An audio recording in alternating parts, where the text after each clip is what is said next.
Olá, boa tarde. Tudo bem, cara? Tudo? Então, Você me ouve bem? sim, e você? Tudo jóia. Beleza. Diga lá. Então, eu já esclareci mais ou menos como que é para ser pelo e-mail. Isso. Eu pretendo falar a princípio sobre a tradução do Silmarillion que você vai fazer, então a sua relação com a obra do Tolkien, fazer algumas perguntinhas sobre a sua experiência lendo ele, o que você gosta, etc. Tá bom. E depois algumas perguntas um pouco mais gerais sobre como você trabalha, e algumas perguntas relacionadas ao seu trabalho de jornalista científico. Legal, cara. Beleza? Beleza, vamos nessa então. Primeiro uma perguntinha que é mais para eu colocar no textinho introdutório da entrevista. Se você tiver um número na cabeça é bom, mas uma estimativa também funciona. Ah, Quantos livros do Tolkien você tem na sua casa? na minha casa, eu tenho praticamente tudo, assim. Deixa eu olhar aqui pra prateleira pra ver se eu estimo.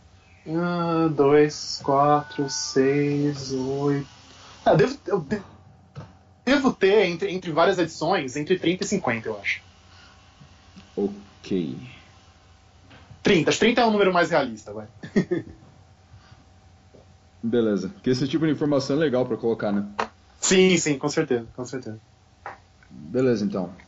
Se você achar que eu negligenciei algum aspecto ou que eu não te dei a oportunidade de falar alguma coisa que você queria, é só me avisar que não tenho Pode deixar. obrigações a incluir, ok? Tá legal, bicho. Tem coisa que você já falou na internet, mas que eu não tenho como assumir que as pessoas que lerem vão saber. Então, Tá. como que você entrou em contato com o trabalho do Tolkien? Como que foi a sua experiência? Então, talvez isso esteja em algum texto da Wagner e tal.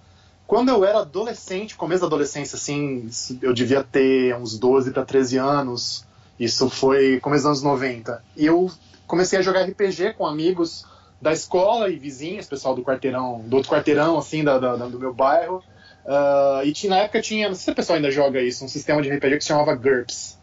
Ainda existe GURPS? Não sei se você joga RPG, você sabe. Já joguei um pouco, e sim, o GURPS ainda existe. Ainda existe, pois é. Então, aí, em algum momento do módulo básico, que eu tava lendo o módulo básico pra saber como é que funcionava, falava assim, não, no final de Senhor dos Anéis, Merry e o Pippin já eram personagens de 100 pontos. Falei, que é o Merry e o Pippin? Esse Senhor dos Anéis, eu acho que eu já ouvi esse nome antes, será que é legal e tal? Mas acho que na época nem existia tradução em português, eu ainda não era fluente em inglês também. Mas o interesse ficou na minha cabeça, continuei sendo jogador de RPG. Quando eu entrei pela segunda vez na faculdade, porque eu cheguei a prestar jornalismo na Unesp de Bauru, fui fazer por um ano e depois prestei vestibular de novo na USP. Aí um veterano meu me emprestou, eu perguntei pra ele, a gente começou a falar de RPG, ele falou que gostava de Tolkien, eu falei, você tem o Senhor dos Anéis? Ele falou, putz, não tem, mas eu tenho aqui o Silmarillion em inglês, serve? Falei, nunca tinha ouvido falar do Silmarillion, mas tá bom, presta aí, né? E na hora, primeiras páginas, assim, eu gamei totalmente. E não parei mais. Aí minha namorada na época, que acabei largando logo depois, ela tinha feito intercâmbio na Inglaterra e deram pra ela de presente de despedida um Senhor dos Anéis, volume único. Ela nunca tinha lido, ela me emprestou. Aí li em 2 semanas aquilo, completamente alucinado, ajudando meu pai na loja dele nas férias e lendo o negócio toda vez que não tinha cliente no balcão e tal. E aí não parei mais, comecei a ir atrás de pessoas que também conheciam e liam, frequentava. Na época não tinha nem fórum ainda, era listas de e-mail, grupo chamado Toca do Hobbit, que o pessoal discutia a obra e passou para os encontros presenciais e resolvi ajudar a fundar uma sociedade Tolkien lá, o Conselho Branco, que está meio parada, mas acho que vai ressuscitar, então virou uma bola de neve. Você leu os 3 enganchados em 2 semanas? Isso, a edição única em 2 semanas, exatamente. Se deixasse eu teria lido muito mais rápido, que eu tava ajudando meu pai na loja e não dava tanto tempo assim, mas é uma coisa completamente alucinada, assim, o tanto que eu apaixonei no negócio, realmente. A historinha básica é essa. Dentro do Silmarillion, qual que é a sua história favorita, cara? Deixa eu pensar. Eu sei que a pergunta é meio cretina, mas...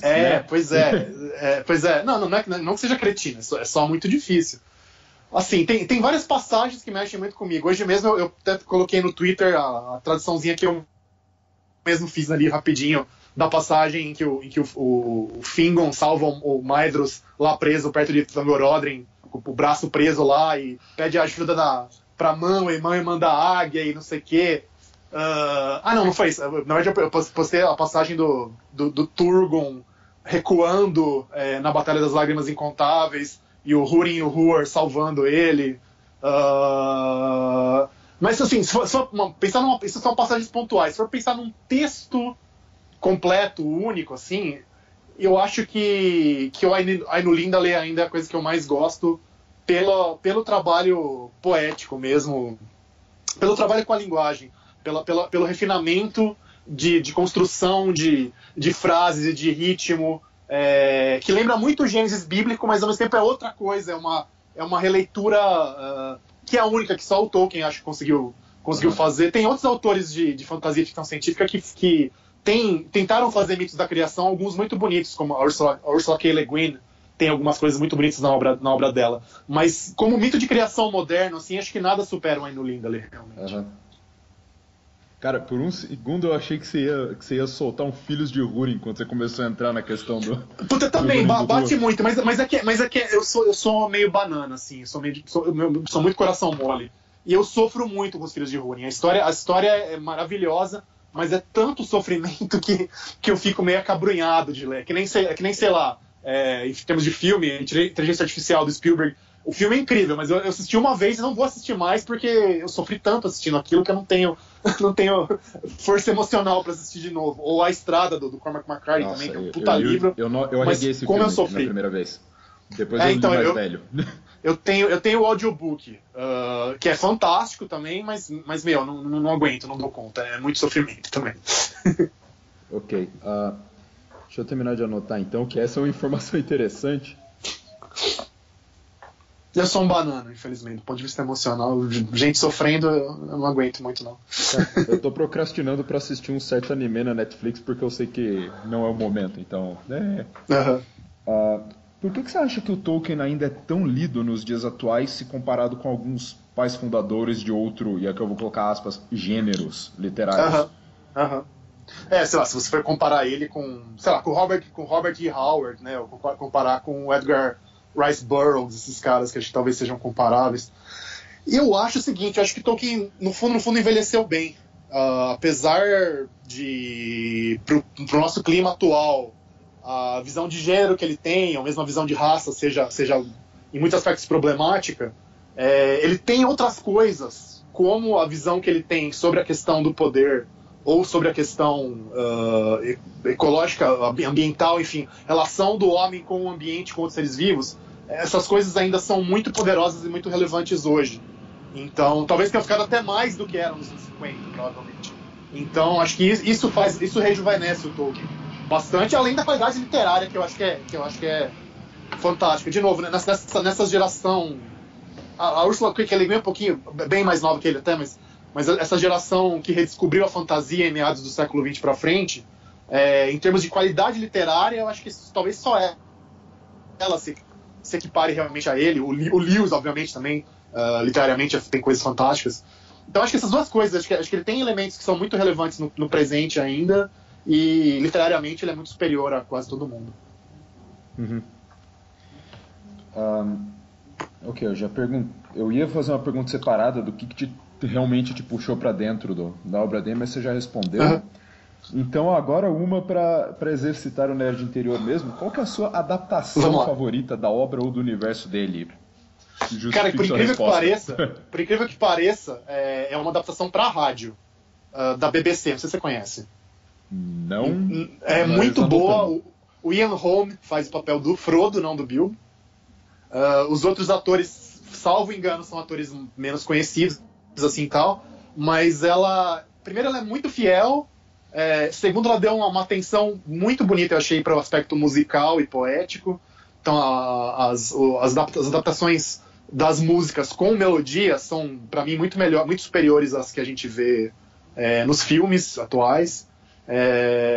Então, me conquistou muito. Eu sei cantar de cabeça, assim, até hoje, várias das melodias que aparecem na coisa. Eu gosto bastante da trilogia inicial do Peter Jackson. O Hobbit eu acho que degringolou demais, mas gosto bastante da primeira do Peter Jackson. Mas essa da BBC realmente é a minha favorita. Certo. Nossa, cara, o problema do Peter Jackson começou com ser uma trilogia, mas eu li por aí que ele não queria também fazer desse jeito, que ele foi obrigado praticamente. Ah, sei lá, essa história das negociações eu realmente não sei, mas nem me interessei em saber tão a fundo, mas enfim. Considerando que Mas não dá, obrigaram os cara. Wachowski a mudar o final de Matrix, parece verídico. É mesmo? É. Esse detalhe eu também não conhecia. Bom saber. Então, Gostei de Cloud Atlas. Do livro, eu vi o livro também, depois vi o filme. Gostei do que eles fizeram com Cloud Atlas. Mas Matrix eu não sabia que teve esse rolo aí, não. pois é, a ideia deles era que estavam usando o poder computacional do cérebro, só que alguém do estúdio achou que ia ficar esperto demais pro público e mandaram dumb it down. Puta, e pior que assim, seria muito mais realista, porque você usar a energia do corpo humano, tipo, o que você bota sai, ia ficar no 0 a 0, não faz sentido. Agora, poder computacional realmente faria muito mais sentido, na verdade. Sim. Enfim, lamentável. Teve anime que fez isso depois, pelo menos, o Psycho Pass. Eu não sou muito knowledgeable de anime, assim, eu confesso que eu não sou um grande apreciador de anime, então. Beleza, e qual foi a adaptação que você gostou menos? Menos? Ah, não, essa aí é fácil, né? Carta marcada mesmo? Acho que é os dois últimos filmes do Hobbit. E assim, aí tem aquelas versões dos anos 70, 80, que elas caem na categoria do trash, né? É tão ruim que às vezes fica bom, assim, aquelas feitas com rotascope. Aquilo lá realmente não funcionou. Mas era o que tinha, né, naquela época, enfim. Mas realmente, o Aragorn parece o chefe Apache e tudo mais. Você já viu isso? Não, cara. Não, o já vi a Aragorn animação do Hobbit. é um chefe Apache. Assim, Aragorn pele vermelha. Nada contra os indígenas, muito pelo contrário. Mas aquilo ali ficou... E os Nazgûl, parece que eles têm algum problema na coluna, que eles andam de jeito esquisitos. Enfim, não funcionou, cara. Okay. O Sam parece o Zacarias. Agora que aparece o Sam, só falta começar. Foi quase isso. Caramba.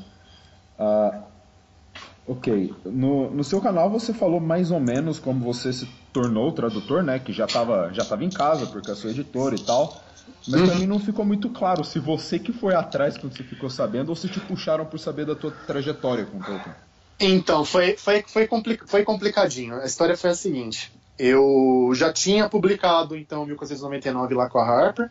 Aí eu estava com a minha editora, que ainda é minha editora, a Renata Sturm, na Bienal do Livro lá do Rio.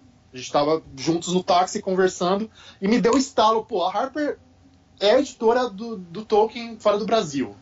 A Martins Fontes, eu não estava muito satisfeito com o trabalho que eles estavam fazendo com o Tolkien. Eu virei pra ela, Renata, será que não dá pra conversar com o pessoal lá da Harper inglesa e ver se a gente consegue roubar pra nós o Tolkien, ver se faz umas traduções novas e tal? Aí ela falou pra mim, olha, Samuel, que é meu colega da Thomas Nelson, que é outro ramo ali da editora, ele também é um grande fã, ele já estava vendo uma coisa desse tipo, eu acho que você vai ter boas notícias em breve sobre isso aí. Isso foi em setembro, salvo engano, do ano passado. Aí, em janeiro deste ano, o Samuel me escreveu. Aliás, não, minto. Primeiro o que aconteceu foi o seguinte: o Samuel pediu para ver se eu tinha o contato do Ronald Kirmse, né, que você deve conhecer, que é um dos grandes nomes aí dos estudiosos de Tolkien no Brasil. Aí eu peguei e falei assim: olha, te passo contato e tal, mas se você forem fazer alguma coisa de Tolkien no Brasil, não me incluírem, eu juro que eu mudo de editora. Fiz uma chantagem emocional. Vou anotar aqui, ameaça. Exatamente. E aí, em janeiro, então, o Samuel me ligou e falou o que tinha acontecido, que eles tinham conseguido os direitos da obra inteira, e perguntando o que eu achava que eu poderia contribuir. Eu falei que eu estava à disposição para qualquer coisa, mas que, como diz o Tolkien, quem não mira no alto não acerta nem no meio, né? Então, eu quero traduzir o Silmarillion. Ele falou, beleza. Continuou conversando e falou, então tá bom, o Silmarillion é seu. Foi assim. Eita. Foi assim. Simples assim. Mas como eu sou um fominha, todo mundo me conhece, mesmo no jornalismo, como um fominha terrível, eu quero traduzir todos. Não vou conseguir, obviamente. Vai ter que ser uma coisa mais colaborativa, mas eu quero traduzir o máximo de livros possíveis que eu conseguir continuar vivo traduzindo. Né? Eu te vi falando a respeito daqueles compêndios todos com rascunhos, mais história expandida da Terra-média e tudo mais. Achei interessante. Você sabe se tem planos de trazer também as adaptações que o Tolkien fez de outros mitos? Que ele escreveu até a história do Culervo, que virou a base do Húrin e tal. Então, se não me engano, deixa eu até checar aqui, mas o Beowulf já saiu aqui pela Martins Fontes, né? A versão dele do Beowulf já saiu. Eu acho que Kullervo a Martins Fontes também lançou, deixa eu dar uma olhada. Posso estar enganado, mas eles chegaram a lançar o Kullervo também. Eu acho que eu já vi o da Martins Fontes, eu não tenho certeza. Deixa eu checar aqui, já tô aqui na frente do computador. Mas enfim, a resposta curta é que eles vão... A ideia é ter tudo. Não, a Martins Fontes fez o Kullervo, sim. Foi o Kirmes que traduziu, inclusive, que seria previsível. Desculpa. Então, sim, acho que vai vir tudo. É tudo. A ideia é que seja tudo, sem faltar nada. Inclusive as coisas mais acadêmicas, tipo ai meu Deus, o The Monsters and the Critics, que é o livro de ensaios. Tem umas coisas muito específicas, mas muito legais. Até isso tá nos planos também. As cartas e tudo mais. Da hora. Beleza, então. Vamos descendo. Recentemente você comentou no Twitter que alguém te contatou dizendo, e aqui eu vou citar ipsis literis do tweet, que esperava que você não manipule a tradução do Tolkien para adequá-la à sua pena canhota e anticonservadora. Fecha aspas. O que dizer, né, cara? Anotando entre parênteses, suspiro. Então, teve mais disso? Não, por enquanto foi só essa pessoa, só que essa pessoa eu respondi ela educadamente, ainda que um pouco irônico, no site da Valor, e ela deu uma réplica pra mim dizendo, não, porque isso acontece mesmo, e não sei o quê, e aí ela ainda pegou e falou, suas referências são... Eu falei, olha, eu sou católico igual o Tolkien. Ela falou, igual o Tolkien não, porque suas referências são pós-conciliares, quer dizer, depois do Vaticano II. No mínimo, essa pessoa deve ser tradicionalista, se ela não for sede vacantista. Você sabe o que é sede vacantista? Não, eu ia fazer um comentário sobre o Opus Dei, mas vai. Não. O pessoal do Opus Dei é muito mais legal do que falam mal deles, infelizmente, coitados. Mas, essa pessoa, o sede vacantista é aquele cara que acha que todos os últimos papas são papas de mentira, que são falsos, que a sede do Vaticano, a sede apostólica tá vacante, vazia. Por isso, sabe? O pessoal acha que o último papa de verdade foi Pio XII, depois dele não teve mais nenhum. Então deve ser esse tipo de pessoa, no mínimo. Enfim, mas enfim, é um despropósito tão grande. Pra mim, só por curiosidade, que eu vou ler sobre. Como é que é? Repete o nome desse grupo, por favor, porque eu vou ter que ler sobre. São vários grupelhos, são vários... como você deve imaginar, é meia dúzia de maluco, né? Força demográfica eles não têm nenhuma, mas sede vacantista. Tá. Agora fez sentido, porque eu liguei com o que você falou, que o Vaticano está vacante. Okay. Tá vacante, tá vago. O posto de papa tá vago pra esses caras. Ok, e nessa toada, cara, o que você acha que leva alguém, aí não só nesse contexto, mas a ver ameaça ideológica em todo canto e esquina? É falta de trepar, né, cara? Mas, tipo, não publique isso, por favor. Não tem. Mas, assim, cara, eu acho que as pessoas estão enlouquecendo. As pessoas realmente estão enlouquecendo. A maneira como a gente passou, talvez, a consumir informação, a reproduzir informação e a criar, digamos, grupos, como é que eu vou dizer? Grupos like-minded, né, de pessoas que pensam de maneira parecida, de maneira muito fácil na internet, tá criando, em todos os contextos, não só de direita, mas em outros também, mas de uma mentalidade de cerco, de achar que o mundo é feito de gente malévola que quer destruir tudo, e só o meu grupinho aqui fechado, é que detém o monopólio do bem e da verdade suprema. Eu acho que é fruto desse... Assim, isso sempre existiu. Lógico que isso sempre existiu em alguma medida. Mas facilitou... O nosso ambiente atual facilitou para que esse tipo de mentalidade e de grupo surgisse. Mentalidade de cerco exacerbada, assim. E, assim, o que dá mais raiva é que é um negócio completamente descolado das evidências. Tipo, eu sou... Do jeito que a pessoa fala, parece que eu sou um comunista, né? Eu sou um católico de centro-esquerda, social-democrata. Agora, para esses caras, desses grupos extremistas, eu falar isso, não, eu sou só um comunista disfarçado. Então, o nível da maluquice, o nível de descolamento da realidade é tamanho que a pessoa começa a enxergar o capeta em tudo quanto é canto. É impressionante. O Torquemada seria um cara moderado, às vezes. Do ponto de vista de pensamento aberto, evidência e tudo mais, perto desse pessoal. Enfim. É triste, é muito triste. Ok. Respondi? Desculpa. Espero ter respondeu. Tomei notas aqui. Inclusive, vou fazer um alto jabá aqui, largar um link para você depois, se você puder dar um bisu, eu ficaria muito feliz. Beleza. Que é relacionado a esse tipo de coisa, só que de um ponto de vista mais de psicologia e tal, porque eu tenho bastante interesse no assunto. Eu e o André andamos falando bastante sobre um certo livro do Kahneman, não sei se... Ah, sim, eu tenho o Rápido e Devagar, não consegui ler ainda, mas preciso ler em algum momento. É bacana, inclusive encontrei o André hoje, mandou um abraço e disse que literalmente comprou o seu último livro hoje. Ah, legal, genial, manda outro pra ele, muito bom. Eu tenho bastante interesse em psicologia social, tenho o meu próximo. Um dos meus próximos livros é que eu estou fazendo 3 esse ano, além das traduções.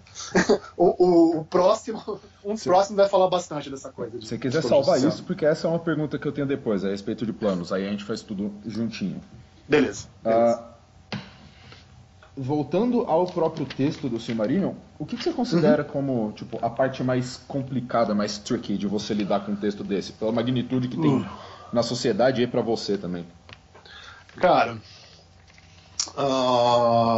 tem a questão social, acho que é uma, questão do texto em si é outra. Falando do texto inicialmente, acho que a dificuldade de você fazer um trabalho que seja fiel ao texto, que é um texto deliberadamente arcaico, como você deve saber, que realmente quer voltar, recuperar um estágio da língua e do pensamento humano até mítico, que seria o equivalente... Né, como eu já falei, ao Gênesis bíblico, ou aos Edas escandinavos, né, ou sei lá, ao Enuma Elish lá da Babilônia. Como você fazer isso sendo fiel ao texto e sem que as pessoas sintam que isso aqui é falso arcaísmo, que é uma acusação que o Tolkien mesmo teve que enfrentar. Não, isso aí é falso arcaísmo, é pedantismo e tal. E era bizarro porque a pessoa que talvez entendia mais profundamente no mundo da história da língua inglesa, então o cara mais qualificado para fazer um arcaísmo de verdade era o Tolkien, mas ainda assim os caras iam lá falar, isso é um falso arcaico. Porra, se ele não sabia o que era um arcaico verdadeiro e não um falso, quem são esses caras pra falar? Então, como você fazer isso e não só... Assim, é um risco, é arriscado, tem gente que vai achar, isso é pedante, é chato, é bobo, e porque não fez uma coisa mais fluente. Então esse é um aspecto literário mesmo. O aspecto social é lidar um pouco com essa... Acho que talvez hoje em dia a questão mais candente seja a questão da raça, talvez, porque infelizmente...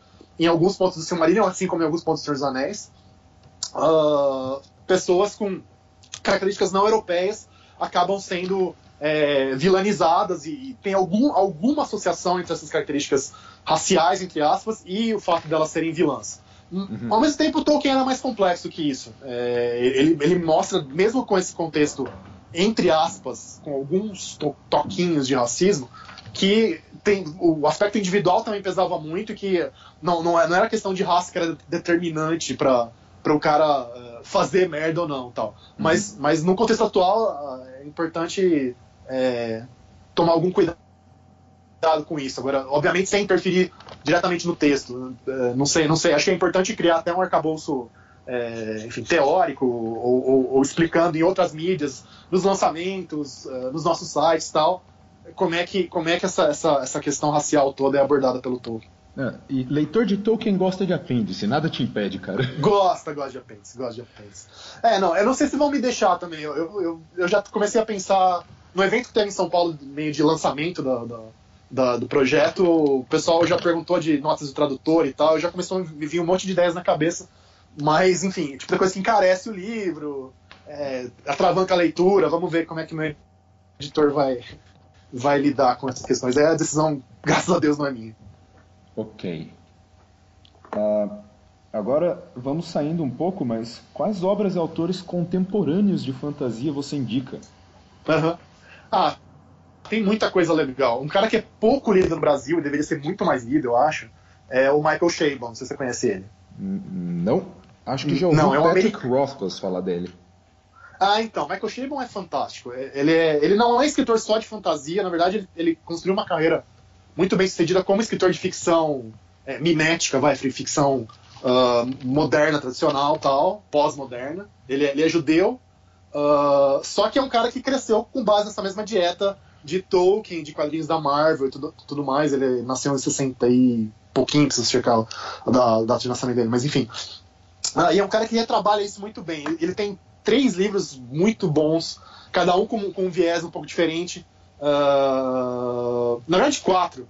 Tem As Aventuras de Cavalier and Clay, que é meio que uma reimaginação do Jack Kirby e do Stan Lee, de como a Segunda Guerra Mundial moldou a história dos quadrinhos de super-heróis. Tem um livro que chama Summerland, que é fantasia tipo para jovens adultos, assim, mas muito bem feita e bonitinha, que é misturando mitologia indígena e nórdica com beisebol. Nice. Tem um que chama... bem legal. Muito lírico, muito emocionante.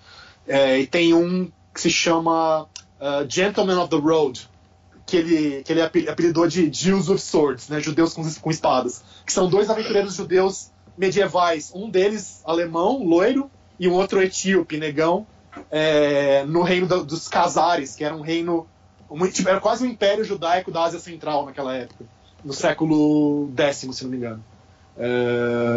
E tem... Qual que é o quarto que eu ia falar, cara? Enfim, de amostragem acho que tá bom. Tá? Tem muita coisa bacana. Assim, já não é mais tão recente, já é um cara consagrado, mas eu gosto do Orson Scott Card bastante. Apesar das tretas que ele andou tendo com a questão de gênero e sexualidade, enfim, mas eu gosto bastante dele. Eu descobri recentemente... Cadê o livro aqui? Deixa eu achar o livro, cara. Ai, meu Deus. Robin Hobb. Não sei se você conhece a Robin Hobb. Tá. Está na lista. Então... O Navio Arcano eu li recentemente, que eu achei muito diferente de tudo que eu tinha lido de fantasia até hoje. Ela já é também mais senhora, mas enfim, tá produzindo muito aí agora. E eu gosto do Martin, eu gosto bastante do Martin, só acho que essa coisa de dizer, ele é o novo Tolkien, ele é o Tolkien novo e melhorado, isso eu acho uma bobeira. Do ponto de vista literário, o Tolkien é muito superior a ele. Mas é um grande contador de história, sem dúvida nenhuma. E eles nem estão se propondo a fazer a mesma coisa também, é uma comparação estranha. Não, tem uma acho que assim, nas Crônicas de Gelo e Fogo tem uma sobreposição grande, talvez, de objetivo geral, pelo tamanho da obra. Mas enfim, realmente é outra coisa, é outra pegada, é outro tudo. Não tem nem muito como comparar, a não ser do ponto de vista de valor literário, nesse ponto Tolkien e goleado. Assim, tipo, saber quem sabe escrever melhor. Tolkien, óbvio. Certo. Algum desses que você falou tiver a cabeça com alguém que talvez seja tipo um clássico do futuro? Não vou nem falar da magnitude do Tolkien porque não dá pra saber, mas... É difícil. Eu não sei se o Martin vai ser permanente igual, acho que não. Se eu fosse que apostar em alguém talvez eu apostasse no Chabon, sim, no Michael Chabon. Mas é um cara mais de nicho. É um cara, de novo, literariamente muito mais sofisticado que a imensa maioria dos outros autores de fantasia. Então... Beleza, descendo aqui. Primeiro eu vou te fazer um pedido. Se você puder tirar uma foto da sua Battle Station de trabalho para mandar, eu acho que seria interessante de incluir na revista. Tá bom, eu tinha. O problema é que, assim, em geral eu não trabalho em casa. Eu vou pro campus da USP aqui e me enfio na biblioteca de lá. Posso tirar de lá também. How very Bradbury. É uma coisa meio... uma coisa... Pode ser? Pode. Tá. Assim, na verdade eu pego um monte de encadernação de revista científica antiga que ninguém usa mais, empilho tudo e boto o laptop em cima e o teclado externo embaixo e tal, fica uma coisa meio tosca, mas beleza, eu mando. Da hora. Eu mando aqui no escritório também, aí você vê o que você acha melhor. Beleza. E como que é um dia de trabalho normal pra você, em questão de sistemas, rotinas, rituais, etc? Normalmente eu tento fazer o seguinte: amanhã eu acordo às 6 da manhã normalmente, deixo meus filhos na escola por volta das 7h30. Aí minha mulher me deixa na USP, porque a gente só tem um carro em casa, ela que fica com o carro. Ela me deixa na USP, eu tento fazer uma meia hora, 45 minutos de caminhada. Nessa caminhada eu já pego e já emendo para gravar algum vídeo, se eu tiver que fazer algum vídeo pro canal, porque eu prefiro fazer com luz natural e tudo mais. E aí eu sento pra mexer em livro. Basicamente em livro eu tento fazer até o meio-dia, porque amanhã realmente é a minha hora de mais pico de energia, de ideias. Pra fazer livro é o que flui bem melhor, assim. Aí eu almoço por volta do meio-dia mesmo, e aí pego pra fazer as coisas do jornal, que pode ser matéria, reportagem, entrevista ou post no blog e tal, até as 5h30 da tarde, mais ou menos. 5h30 da tarde minha mulher passa na USP pra me pegar, a gente vai pegar as crianças na escola, A gente chega aqui em casa umas 6h15, 6h30, cuido da criançada, de dar janta, dar banho, aquelas coisas, dar atenção pra eles. Eles vão pegar no sono umas 9, 9h30, às vezes 10, e aí eu não consigo fazer mais nada normalmente. Eu leio um pouco na cama, tô tentando ler em papel, porque enfim, luz da tela de celular é uma coisa meio merda. Sim. E capoto, 10h30 tô dormindo. Pra acordar às 6 no dia seguinte. É isso. Ok, então.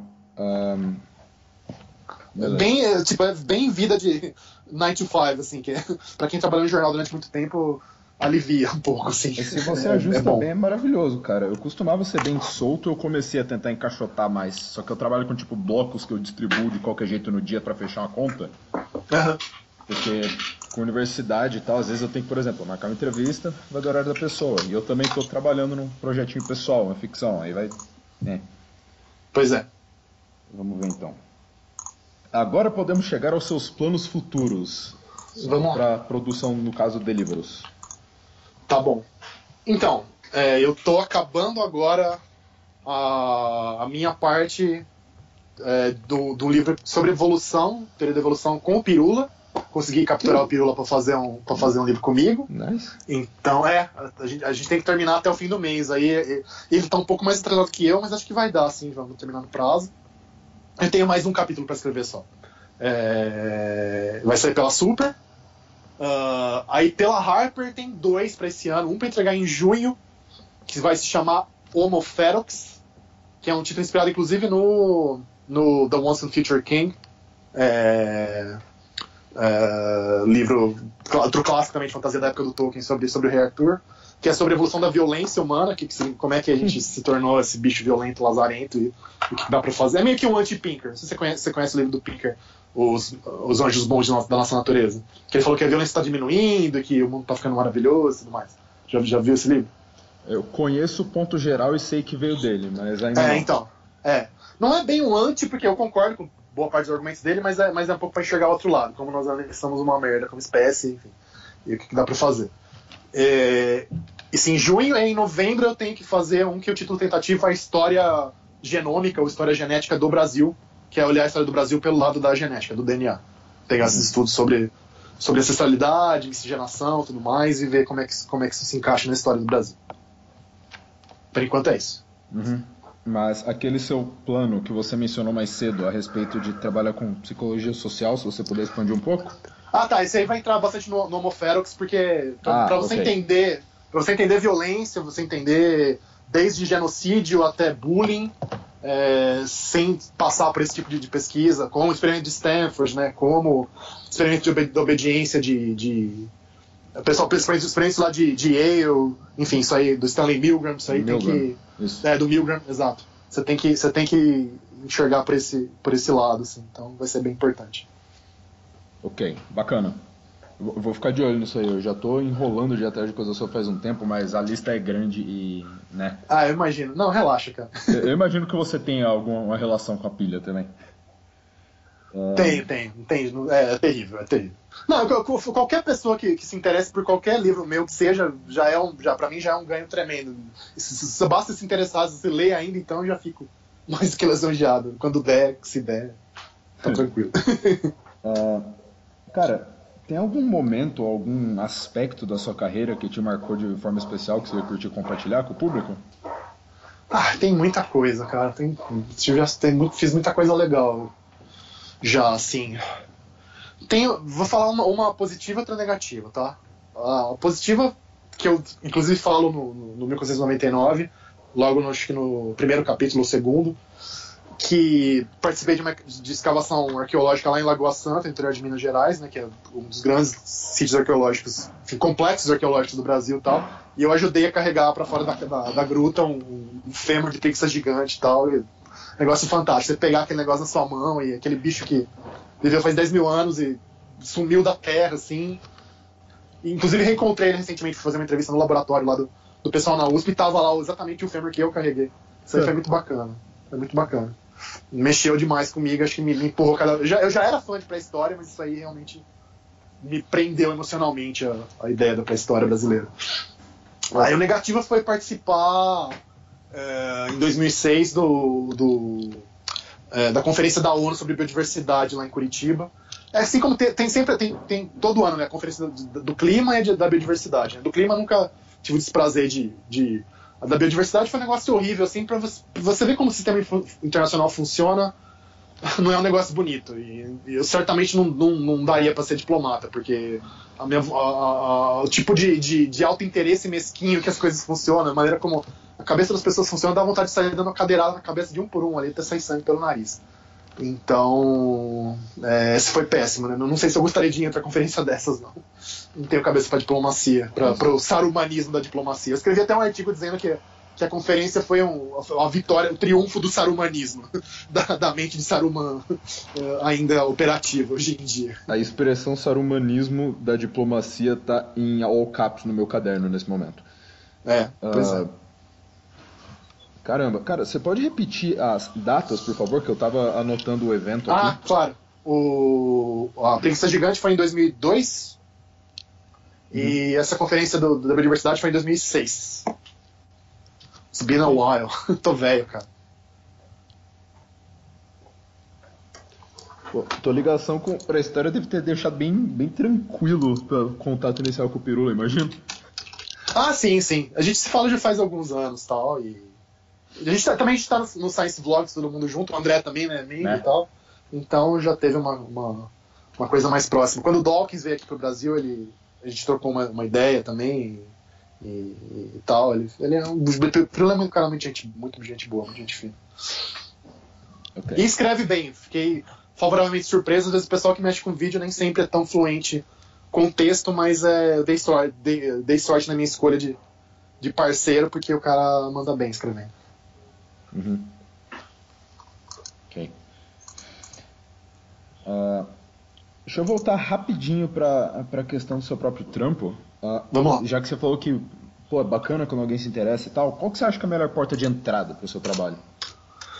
Você fala para uma pessoa que quer conhecer o que eu escrevi, é isso? Para te conhecer como autor mesmo, talvez para fisgar o indivíduo.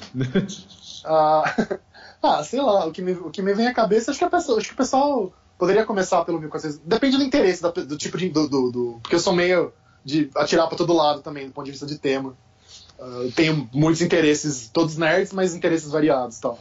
Acho que se a pessoa quer saber um pouquinho do que eu já fiz sobre história das religiões, Orquídea das religiões, tal, que é um tema que traz até que bastante gente pro meu canal no YouTube. Tem o Deus Como Ele Nasceu, que saiu pela Super, meu livro sobre meio que a história de Deus, assim, das cavernas até Maomé e além. E acho que se a pessoa quer a parte mais evolução e arqueologia e tal, acho que 1499, que disparado é o livro meu que fez mais sucesso até hoje, acho que é a melhor pedida mesmo. Ok. Beleza, então. Cara, o que faz um bom livro de divulgação científica pra você? E aí, obviamente, me dê nomes. Ai, cara. Acho que não tem receita única. Mas, assim, do meu ponto de vista pessoal, né? Assim, totalmente pensando no que eu gosto de ler, no que me dá fruição, prazer. Eu tomei muita porrada no 1999 por causa do humor. Mas eu acho que sem pitadas boas de humor, não vai, assim. Tipo, se você não conseguir acho que dar risada é um jeito de, desmistificar uma coisa, e dois, mostrar que você realmente entende. Quando você consegue fazer piada sobre um assunto, é porque você realmente entende como a coisa funciona. Então acho que o humor pra mim é uma grande vantagem, por isso que eu gosto tanto do Robert Sapolsky. Não sei se você conhece o Robert Sapolsky. Não, nunca nem ouvi. Cara, ele é pouco conhecido no Brasil, é outro pecado, assim. Ele é um primatólogo e neurocientista. O livro dele que saiu, acho que saíram 2 aqui. Por que zebras não têm úlceras e Memórias de um Primata. São muito, muito legais. E ele lançou no final do ano passado um que se chama Behave, Comporte-se, né, em inglês, que é sobre meio que a biologia do bem e do mal, tal, que também está me ajudando muito. Vou ter que me esforçar muito para não virar um semi-plágio, meu livro novo não virar um semi-plágio dele, porque o livro dele é muito bom e muito completo, assim, é um catatal, mas você não sente tempo de passar. Então o humor é fundamental, eu acho. E eu acho que outra coisa que faz muita diferença é você realmente ter conexões interdisciplinares, você enxergar um assunto de maneira multilateral, assim, tentar cercar a coisa por vários lados, e pegar um fenômeno complexo e, em vez de ficar falando, porque o ser humano é uma coisa única e é complexo demais, e não dá para analisar, é porque só a cultura explica, não sei o que. Não, você tentar ter o input das ciências humanas, mas botar o input das ciências naturais também e enxergar essa coisa de maneira ampla. Acho que por isso que eu gosto tanto até hoje também do Armas de Armas e Aço, do Jared Diamond, que é recentemente esse. Pois é, não sei o se Reddit é uma diversão. Pois é, cara, eu acho fantástico. Tem um livro anterior dele que ele já fala várias coisas semelhantes, que é o Terceiro Chimpanzé, que é mais engraçadinho ainda, que talvez seja uma mistura ainda mais equilibrada, mas enfim, o cara realmente consegue juntar essas múltiplas visões e contar uma história coerente. Acho que eu vi outro dele na sua estante também. Você tem o Colapso, não tem? Eu tenho o Colapso, eu tenho tudo dele. Eu tenho o Colapso, e aí eu tenho só o e-book tem o que chama Why Sex is Fun, porque o sexo é divertido. E tem o Mundo Até Ontem, né, do World Until Yesterday, que é só sobre caçadores-coletores e povos mais primitivos e tal. Eu sou realmente fã dele, muito fã dele. Bacana. Cara, isso que você falou sobre deixar as ciências naturais terem um input também, é uma coisa que às vezes pode virar briga numa faculdade mais lírica humanas, tá ligado? Direto vira briga. Como negligencia e tal, é bem frustrante até, que eu entro um pouco nessa discussão também. Inclusive, dica se você não trombou nisso, você conhece o Ed Yong? Conheço, claro, conheço. I Contain Multitudes. Que livro?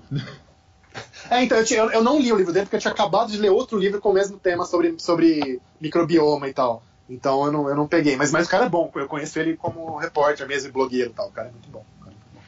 Beleza, então. Eu já anotei aqui as dicas. Então, humor, interdisciplinaridade. Entre parênteses ainda menos atomismo, mais holismo, I guess. Isso. Legal. Só um instante. Tá, agora ficando ligeiramente sério, talvez a coisa vá um pouco pro sarumanismo, perdoe. Como jornalista de ciência, observando os cortes recentes no orçamento federal de CIT, se consegue imaginar algum tipo de solução para a crise da ciência no Brasil? Cara, acho que tem duas coisas, né? Uma é a óbvia. A óbvia é, enquanto a economia não melhorar, a pandemia vai continuar. Infelizmente, não tem como. A maneira como o sistema de CTI do Brasil funciona, com a participação grande do governo, que é o que deve ser, na verdade. Se você não tiver arrecadação, a ciência brasileira vai continuar na pindaíba. Não tem jeito. Acho que tem que continuar lutando por melhorias e tal, mas essa batalha, talvez pelos próximos 2 anos, vai continuar sendo bem inglória. Agora, o que eu acho que é realmente necessário, de novo, reforçando que financiamento governamental é o que move a ciência básica no mundo todo, não vai mudar isso aqui, a gente não vai inventar uma jabuticaba aqui.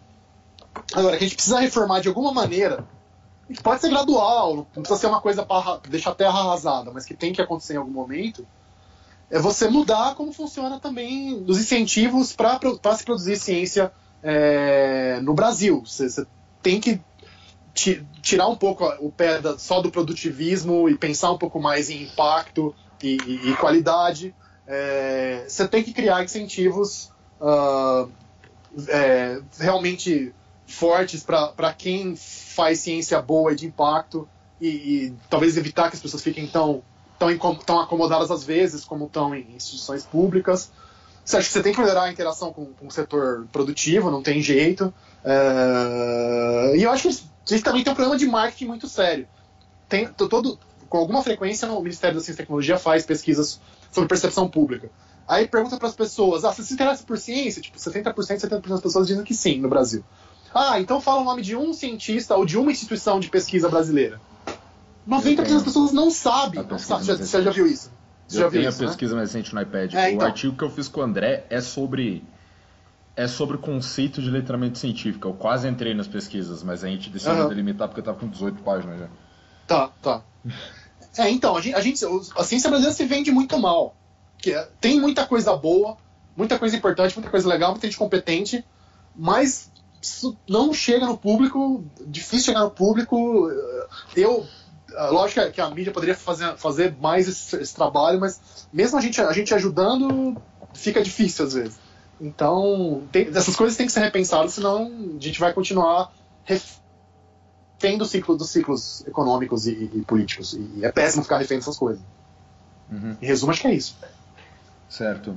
E aí a parte 2 da coisa, ano passado tava tendo conversas por aí que geraram até dragões de garagem e tal, sobre os cientistas tentando se organizar, a gente aventando um possível partido da ciência e tudo mais. E como que você vê as tentativas recentes de organização da parcela científica da população? Cara, eu acho que, assim, elas podem não estar, talvez, difícil calibrar qual que é a direção que você tem que seguir para ter um efeito efetivo, um impacto efetivo. É difícil. Para sentir o pé da população não é fácil. Mas eu acho que tá vindo em boa... Assim, a minha sensação é antes tarde do que nunca. O pessoal tinha que ter feito isso muito antes, eu acho. Precisou água bater muito na bunda com a crise econômica para os caras... Mas assim, que bom que começaram. Agora, o que não pode é parar. Eu não sei se um partido político é a melhor solução, provavelmente não é. Mas assim, organização, cobrança e principalmente visibilidade para a comunidade e mostrar que é possível essa ciência brasileira prestar serviço para essa comunidade nacional, tá na hora. Agora ele tem que intensificar cada vez mais. Ok. Anotando.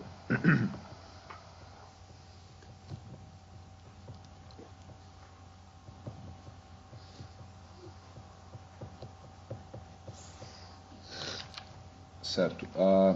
Eu esgotei a bateria principal de perguntas, que eu acho que eu vou tentar fazer tudo encaixar. Tá.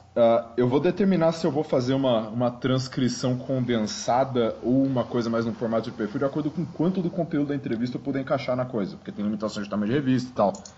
Normal. É possível que eu vá uma versão cortadinha para a revista da turma e a íntegra para o meu Medium. Tentando fazer bom, cara. portfólio, pá, beleza? Beleza, sem problema. Mas tem uma outra coisinha que eu queria falar, que é um negócio extremamente nerd, mas tiramos o principal do caminho. Quais as maiores dificuldades de estudar o Quenya, cara? Porque eu sempre achei muito da hora, eu gosto de estudar idiomas, mas eu sempre fiquei meio assim de ir atrás. Porque, bom, não tem como eu conseguir, sei lá, vaguinha de mestrado com o Quenya, mas parece muito da hora como um hobby pro futuro. Bom, primeira coisa, só o chato corrigindo a pronúncia, é Quenya, não Quenya. Eu falei Quenya. primeiro certo e depois errei. Senão vira país. Exato. Então, o engraçado assim, que difícil por si só não é, porque o corpus é pequeno, né? O tamanho do vocabulário, a quantidade de coisas que tem disponível para estudar é uma coisa restrita, porque o Tolkien não conseguiu chegar no nível de uma língua real, assim, com tamanhão de dezenas de milhares de vocabulário, de palavras de vocabulário e tal. Assim, a questão é que tem duas coisas. Você ter certeza de como e quando usar as coisas, porque o Tolkien mudou de ideia o tempo todo. Para ele, a diversão, lógico que era criar a língua, mas não era manter a língua no estágio parado. Era continuar a evolução e tipo, não gostei desse fonema, vamos mudar um pouquinho. Ou essa maneira como a subordinação é expressa, ou o acusativo nessa frase e tal. Não, acho que fica mais bonitinho assim. Então, era totalmente mutante o negócio, é uma coisa o tempo todo em mutação. Então, como é que você vai saber qual que foi a decisão final, entre aspas, do Tolkien? Muitas vezes você não sabe. Você tem que fazer um judgment call. Isso que é punk. E lógico, tem um monte de palavra para você, se você quiser usar a língua, entre aspas, você vai ter que inventar um monte de neologismo, porque ela foi feita para ser uma língua poética de um mundo arcaico. Então você não vai ter, né, equivalente para vai malandra. Então são essas duas coisas. Mas assim, estudar, se você alguma vez estudou latim ou grego, você não vai ter dificuldade nenhuma. Cheguei no alemão e no sueco, cara. Meu foco alemão já é, então. Alemão alemão casuístico, vai ter o sistema de casos e tal. A lógica é muito semelhante. Certo. Cara, bacana. Você tem alguma coisa que você gostaria de acrescentar? Que o conjunto de coisas que eu imaginei fazer tá feito. Tá. Não, beleza. Acho que não sei como é que você aguentou ouvir minha voz durante 50 minutos, mas não, tá beleza, cara. Cara, não tem absolutamente nenhum problema com a sua voz. Inclusive, eu tô acostumado no canal do YouTube, porque quando eu fui fuçar o canal pra fazer a tarefa, eu vi um bocado de coisa. Inclusive, um ou outro videozinho seu sobre Quenya. Legal. Legal, cara. Mas então tá concluído, cara. Muitíssimo Beleza. obrigado. Quando eu tiver um negócio, se a revista for posta online, eu passo pra você também. Tá. E depois eu largo aquele link que eu te falei por aqui, beleza? Beleza. Deixa eu te perguntar, inclusive, então. Você gravou ou você não gravou? Você só anotou? Eu mantive uma gravação, mas é só pra referência minha. Tá. Eu acho que eu devia ter te avisado, desculpa. Não, é porque eu ia te perguntar. Não, é porque eu ia te perguntar se de repente você liberava a gravação pra eu usar no canal, não sei. De repente era uma boa, depois que saía a matéria e tudo mais. Mas se você acha que não é o caso, beleza. Era o plano original, mas eu posso sim, cara. Então tá bom. Depois, não tem pressa, mas a hora que der, tal, depois você me passa o arquivo. Beleza. Você tá ligado como que é o andamento de coisa em instituição pública, ainda mais agora. Então, talvez seja um pouquinho demorado pra sair o raio da revista, mas vai ter que sair. Claro.